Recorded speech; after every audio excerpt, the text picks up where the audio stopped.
Apakah kalau bukan umat Buddha tidak akan tua, tidak akan sakit, tidak akan mati, tidak berpisah dengan yang dicinta, tidak selalu mendapatkan apa yang diinginkan? Apakah kalau bukan Buddhis akan mengalami hal itu?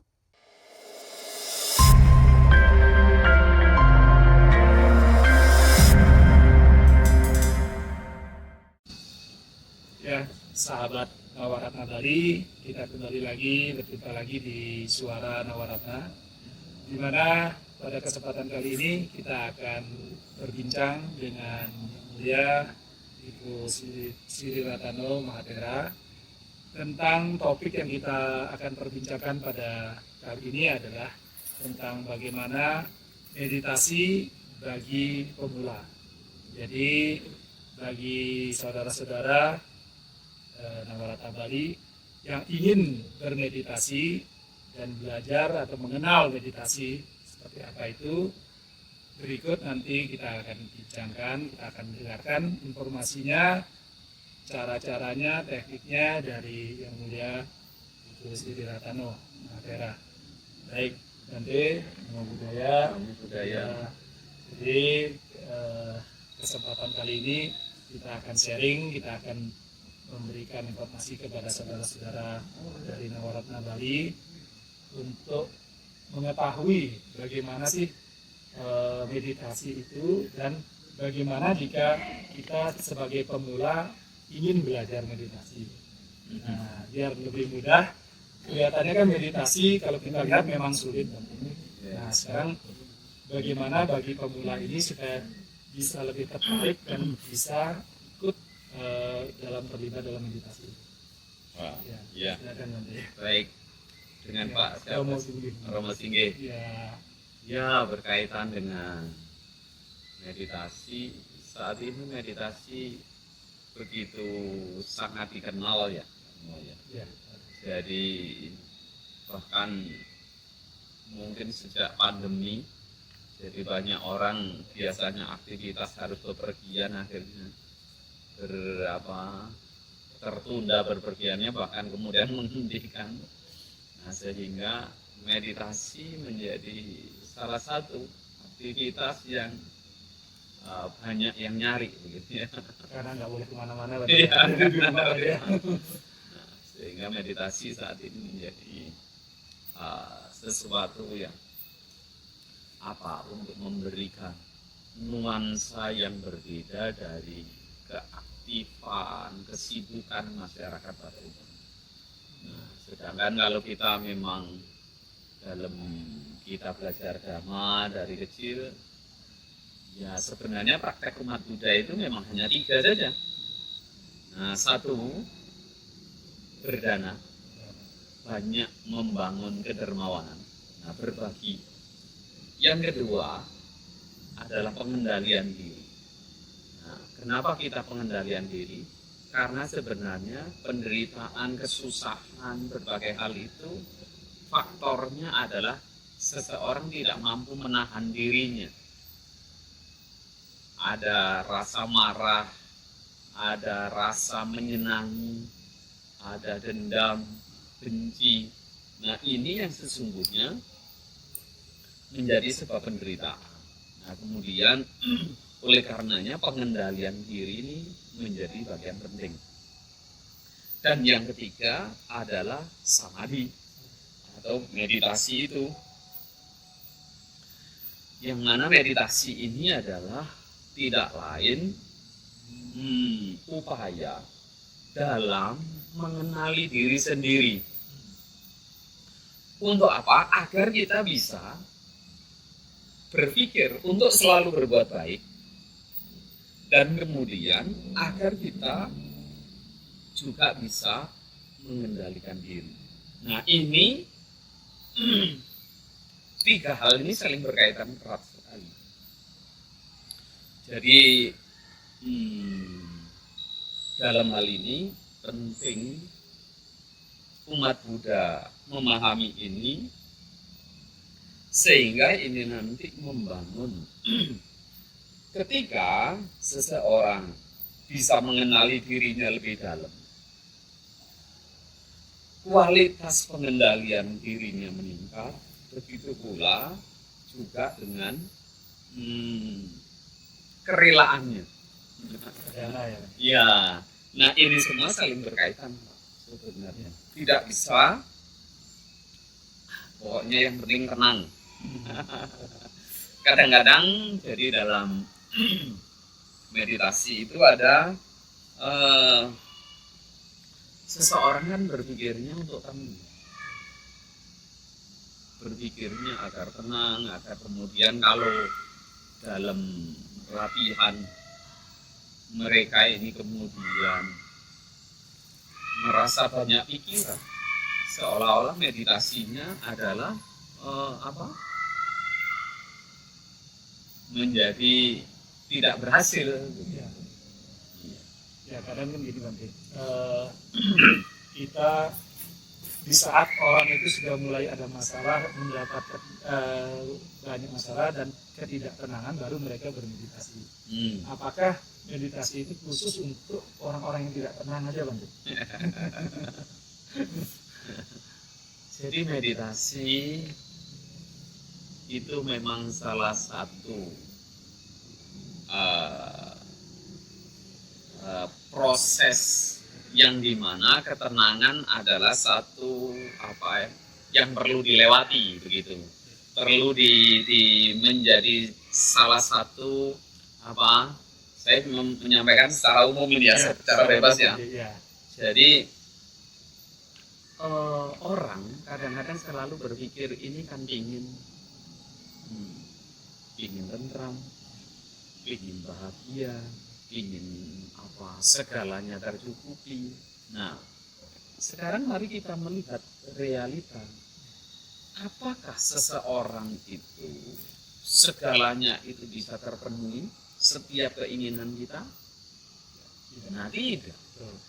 Ketika seseorang tidak mampu atau sekali waktu tidak terpenuhi apa yang diinginkan, penderitaan tidak tenang. Nah, oleh karenanya sebenarnya dalam meditasi yang diajarkan oleh Buddha, oleh Sang Buddha, tidak lain orang itu harus mengenali apa warna hidup itu sesungguhnya. Nah, apa warna hidup kita? Kita bisa mengalami sakit tidak? Nah, kita kan mengalami nih sakit, apakah sakit pegel-pegel sampai nanti sakit yang berat.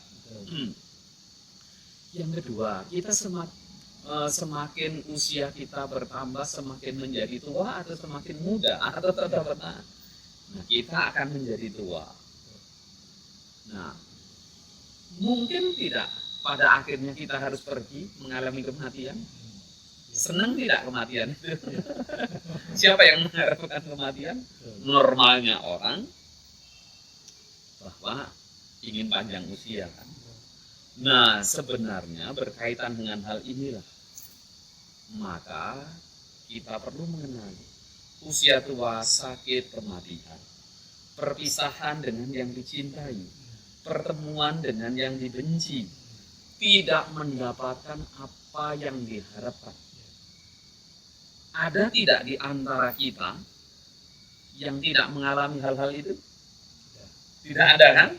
Nah, oleh karenanya dalam hal ini kita harus paham nih, kita itu akan mati, akan tua, akan sakit, akan berpisah dengan yang kita cintai, akan bertemu dengan yang kita benci, akan tidak mendapatkan apa yang kita inginkan. Nah, kenapa disampaikan demikian? Agar kita siap, maksudnya. Ya. Jadi kalau ada sesuatu yang kita ingini terus kemudian kita tidak dapatkan, wajar tidak? Wajar. Kalau suatu ketika kita sakit, wajar tidak? Wajar. Kita dibenci, ada orang yang membenci kita, wajar tidak? Wajar juga. Ada orang-orang yang mungkin memang tidak cocok dengan kita. Karena faktornya hidup ini banyak sekali. Nah, ini menjadi dasar meditasi itu untuk mengingat itu. misalkan kita kan marah nih. Marah kan tidak tenang kan? Betul. Nah, marah. Kemudian kita ingat, kan kita pasti kehidupan ini akan bertemu dengan yang tidak disukai. Ya. Ada orang-orang yang mungkin tidak cocok dengan kita. Kenapa saya harus marah? Ya. Nah, ketika muncul kenapa saya harus marah ya, maka akan terkendali nih. Kesabarannya mungkin akan tumbuh nih. Nah, kalau kesabaran yang sudah tumbuh, apalagi kita kemudian bisa melihat, berpikir, bahwa tidak mendapatkan apa yang kita diharapkan kan wajar. Ya. Iya dah, kenapa saya harus marah? Ya sudahlah, kasihan dia. Nah, dengan demikian, gejolak hatinya, kemarahannya berkurang, kebaikannya meningkat. Kalau kebaikannya meningkat seperti itu, menjadi terkendali, menjadi lebih damai, lebih tenang. Inilah sesungguhnya yang dimaksud di sana kita sedang bermeditasi. Ya berarti ke dalam ya Bante ya. Iya. Cuman gini masalahnya kan sekarang banyak tren dari meditasi Bante. Ya jadi kadang beberapa orang itu tahu, kalau meditasi ini dari Buddhis. Cuman bagaimana bagi pemula-pemula ini untuk bisa memulainya Bante? Kita mulainya dari mana? Apakah mulai dengan duduk diam, ataukah mulai mencari meditator, guru-guru meditasi yang baik, atau datang seperti ini Bante, tempat-tempat sepi di hutan-hutan, atau bagaimana Bante? Bagi pemula ini Bante, bagi yang baru berminat ingin bermeditasi. Ya, jadi ada kalanya orang punya konotasi atau persepsi bahwa meditasi itu harus duduk diam. Ya. Dengan artinya kemudian badan yang bahkan mungkin terbayang tegang. Nah, dan kalau kita aktivitas bukan sebuah meditasi, begitu. Ya, seperti itu, umumnya seperti itu Bante. Nah, jadi banyak persepsi-persepsi. Orang kadang-kadang dicengkeram oleh persepsi seperti itu, Pak. Ya. Jadi sehingga imajinasi atau persepsi itulah dalam latihan meditasi bagian yang harus kita kenali. Ya. Bagian yang harus kita kenali.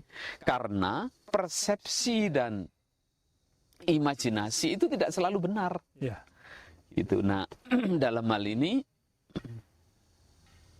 kemudian begitu pula tadi, ini Buddhis ini. Ya. Apakah kalau bukan umat Buddha tidak akan tua? Tidak akan sakit? Tidak akan mati? Tidak berpisah dengan yang dicinta? Tidak selalu mendapatkan apa yang diinginkan? Apakah kalau bukan Buddhis akan mengalami hal itu?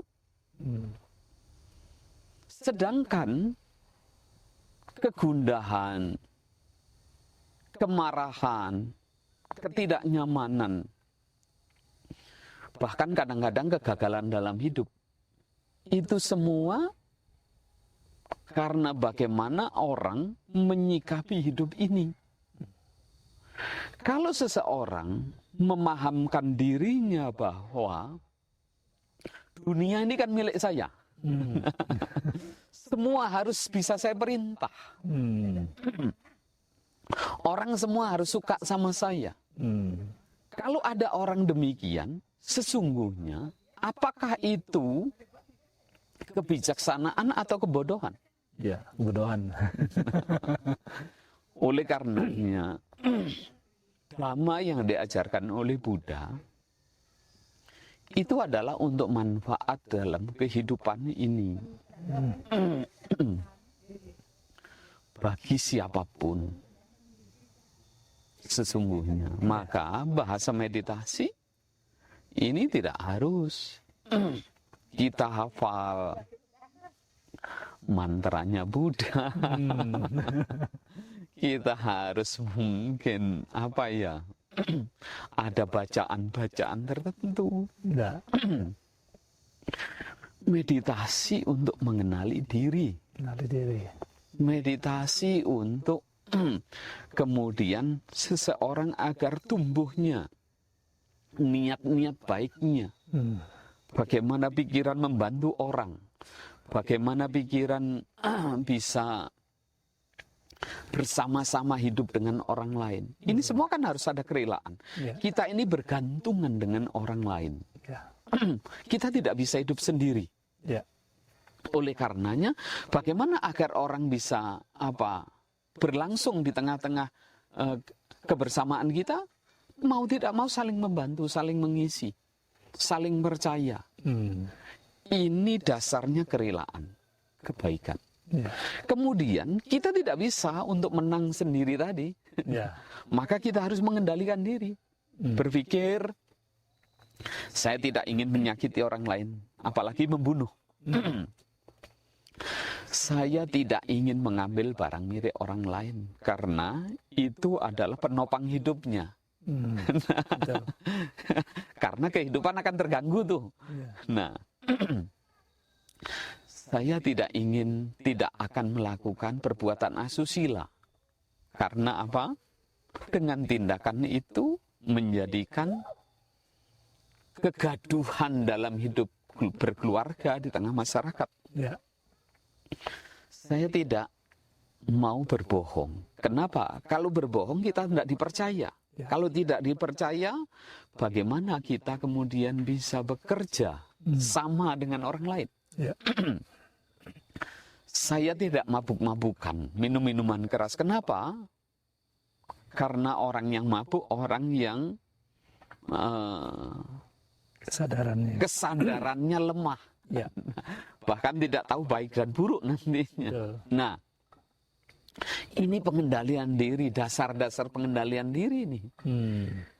Nah, kalau orang terkendali hidupnya, kemudian mau gemar membantu orang lain, bukankah kehidupan itu akan menenteramkan?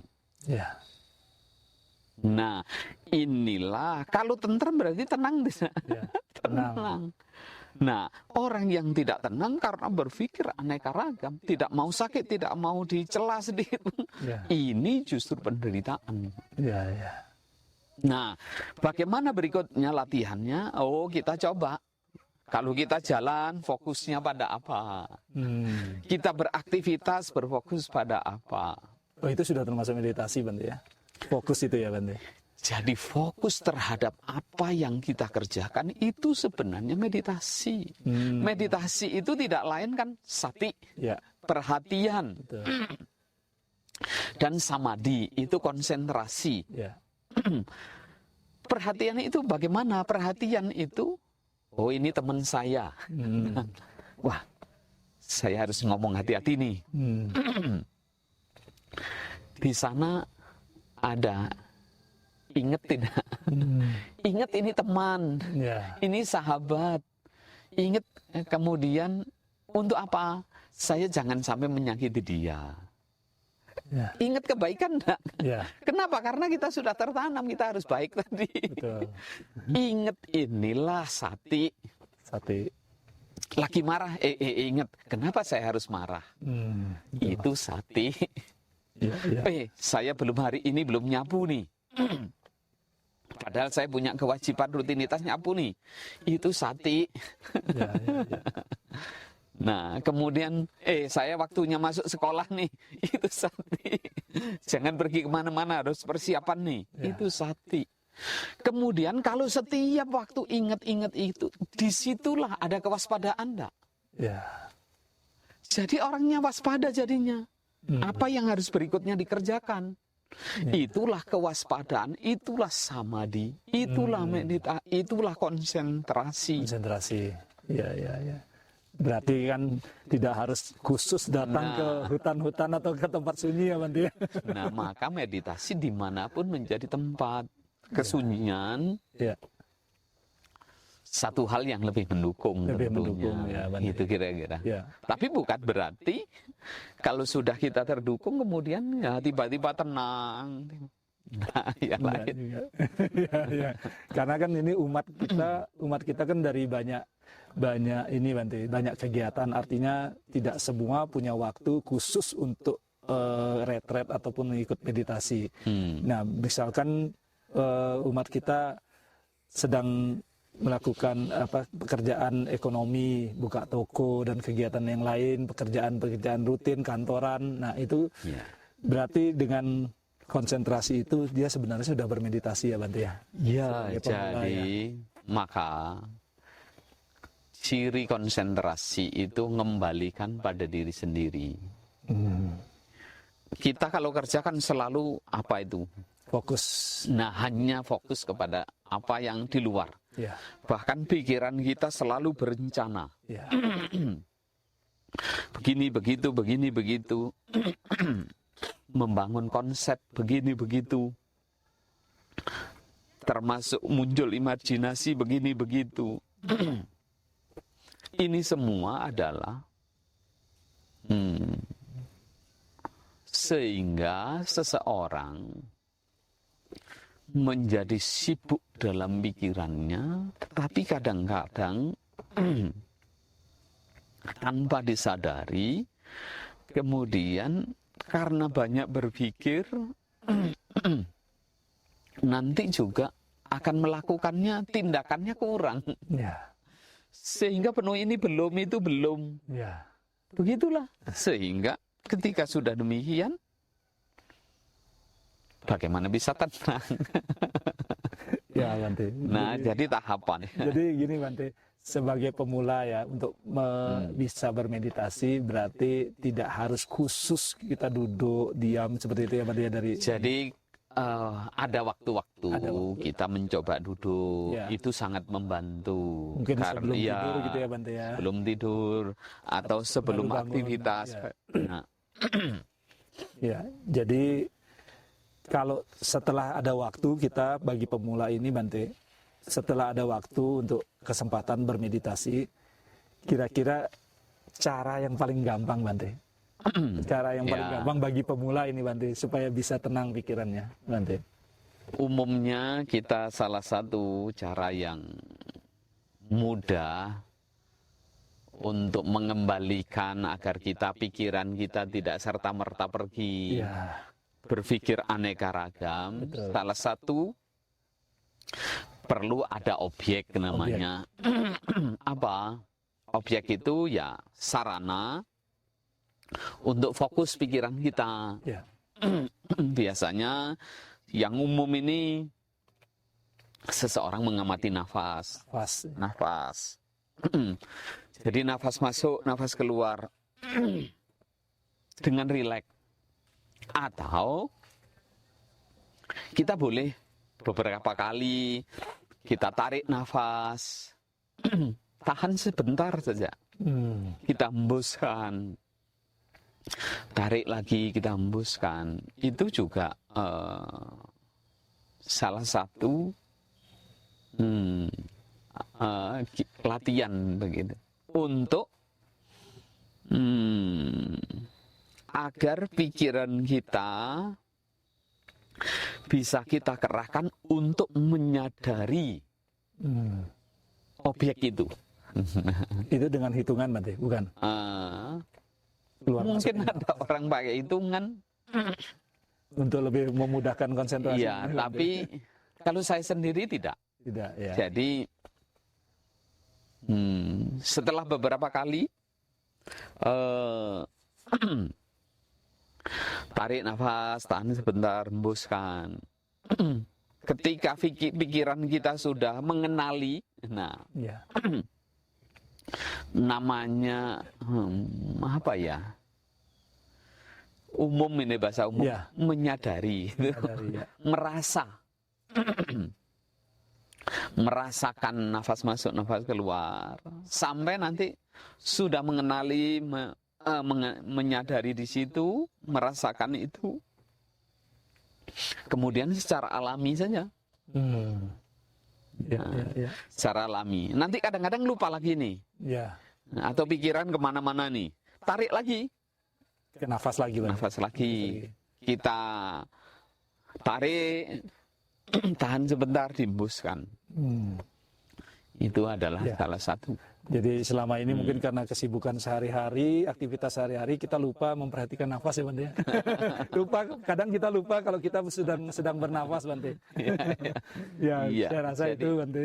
Ya, jadi sahabat Nawaratna Bali, jadi perbincangan kita bersama Yang Mulia Sri Ratana Matera sangat berkesan sekali. Jadi bagi pemula, bagi saudara-saudara Nawaratna Bali yang berkeinginan untuk belajar meditasi ataupun ikut dalam kegiatan retret atau meditasi, walaupun itu hanya sebagai pemula awal, itu sudah beberapa tips sudah disampaikan caranya Dan oleh ya. jadi- Bante, silakan. Tidak harus takut, Tidak harus takut, tidak harus betul. khawatir. Jadi siapapun bisa. Siapapun Karena meditasi bukan berarti harus menahan sampai sakit sedemikian, tidak. Ya, Tapi bagaimana berproses saja. semampunya ya, Bante, ya. Iya. Semampunya. Berikutnya, meditasi jangan semata-mata mencari tenang. Ya. Tapi bisa mengenali diri sendiri, itu Ya. sudah bagian penting dalam hidup ini. Ya, ya, ya. Ya, jadi kita bagi yang pemula untuk meditasi jangan berupaya seolah-olah semata-mata hanya untuk mencari ketenangan, tapi lebih cenderung untuk kita melatih diri kita sendiri. Bagaimana bisa mengontrol diri sendiri, kemudian menjadi jauh lebih baik. Ya, saya rasa itu perbincangan kita kali ini. Semoga apa yang kita perbincangkan ini bermanfaat buat sahabat-sahabat dari Nawaratna, sehingga kedepannya jangan pernah takut untuk memulai sebagai pemula untuk bermeditasi dimanapun dan kapanpun. Demikian saya akhiri bersama Bante. Terima kasih atas informasinya. Kemudian saya pamit. Sampai jumpa lagi di materi topik berikutnya di podcast Nawaratna Bali bersama Suara Nawaratna. Selamat sore, Sotihotu, Namo Buddhaya.